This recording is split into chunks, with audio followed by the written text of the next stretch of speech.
In 1776, the British Empire deployed the most resourced military apparatus on the planet, possessing thousands of naval vessels, professional soldiers, and vast economic output.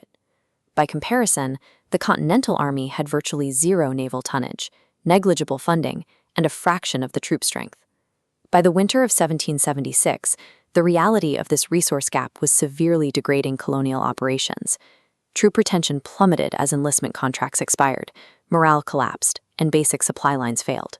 On paper, the American cause was mathematically eliminated. Sustaining the rebellion necessitated a rapid structural overhaul. To survive, the colonies had to transform their scattered militias into a disciplined professional army, and eventually an integrated coalition force.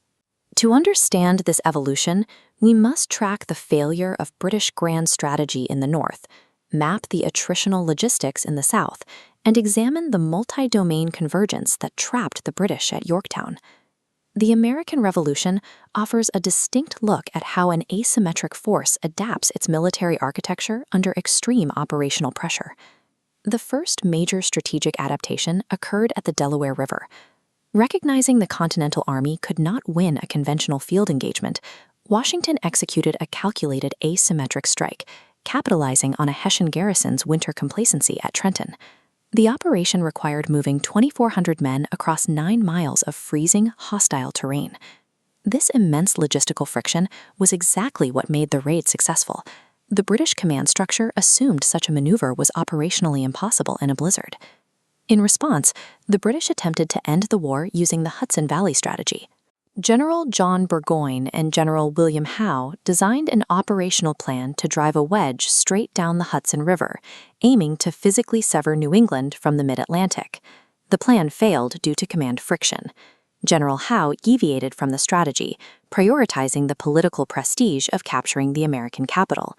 Using a flanking decoy tactic at Brandywine Creek, he successfully took Philadelphia and forced Congress to flee.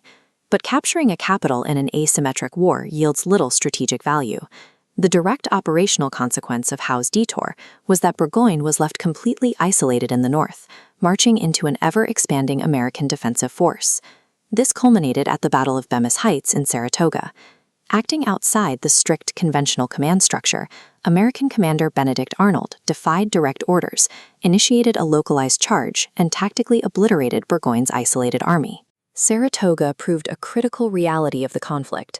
A decentralized, flexible American command could systematically isolate and destroy pieces of a rigid, overextended imperial army. The tactical outcome in Saratoga created a diplomatic center of gravity. It provided Benjamin Franklin the leverage needed to secure formal military backing from France, creating a deep geopolitical paradox, an absolute monarchy injecting massive capital to support a republic. During the winter at Morristown and Valley Forge, the Army's survival depended on its ability to endure widespread disease, starvation, and mutiny. The Continental forces were now facing a logistical collapse that threatened to end the Revolution before the next campaign season could begin. Survival required institutional intervention.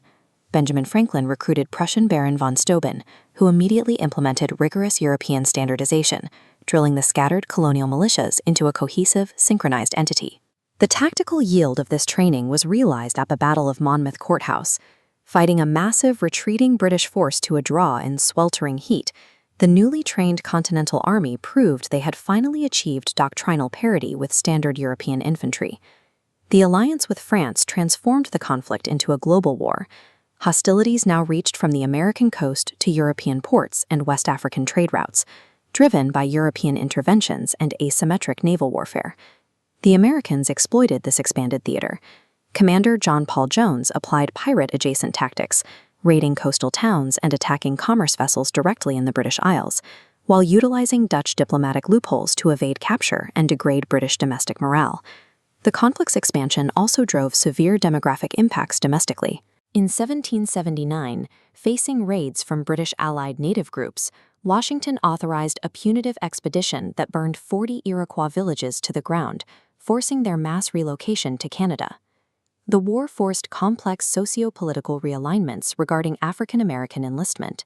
The Continental Army initially halted the enlistment of black soldiers to appease Southern colonies, but was forced to reverse the policy entirely after the British weaponized emancipation, offering freedom to any enslaved person who joined their ranks. By 1779, the architecture of the war was unrecognizable from the skirmishes of 1776. It was a complex multinational conflict defined by shifting demographics and global alliances. Yet the Continental Command remained highly fragile. Benedict Arnold, alienated by political infighting during the reoccupation of Philadelphia, attempted to hand the plans for the fort at West Point over to the British. The treason was thwarted, but the betrayal exposed deep internal fissures. Stalemated in the north and bleeding capital, the British executed a massive strategic pivot to the south. They desperately needed the region's rich economic resources and operated on the flawed assumption that vast networks of loyalists would rise up to secure the territory for them. Initial British operations yielded heavy dividends, swiftly capturing Savannah and laying a successful siege to Charleston. However, British commander Banastre Tarleton's brutal pacification tactics alienated the populace, inadvertently sparking fierce, decentralized partisan uprisings throughout the backcountry. To counter the superior British numbers, American General Nathaniel Greene assumed Southern command and implemented a Fabian strategy, avoiding pitched, decisive battles to preserve his own forces while weaponizing the sheer scale of the Southern geography. Greene's subordinate Daniel Morgan secured a localized tactical victory at Cowpens, which Greene used as bait, deliberately drawing General Cornwallis into a high-speed, exhaustive pursuit.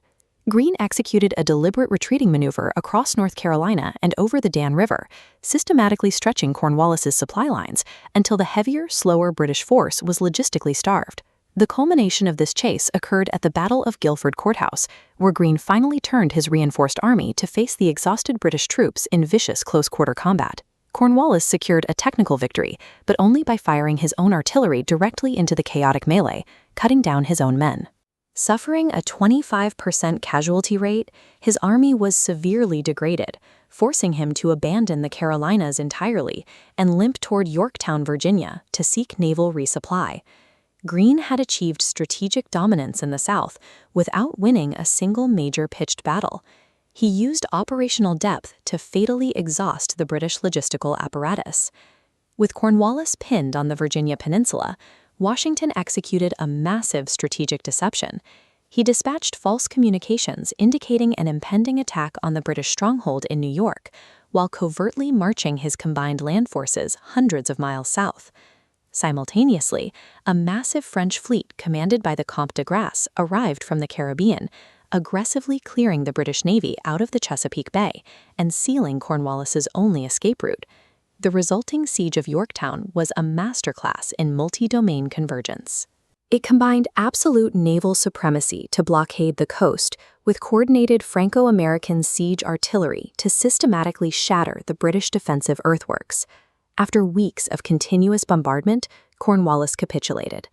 The surrender of over 7,000 British troops broke the political will of Parliament in London, effectively ending their financial and military commitment to the war.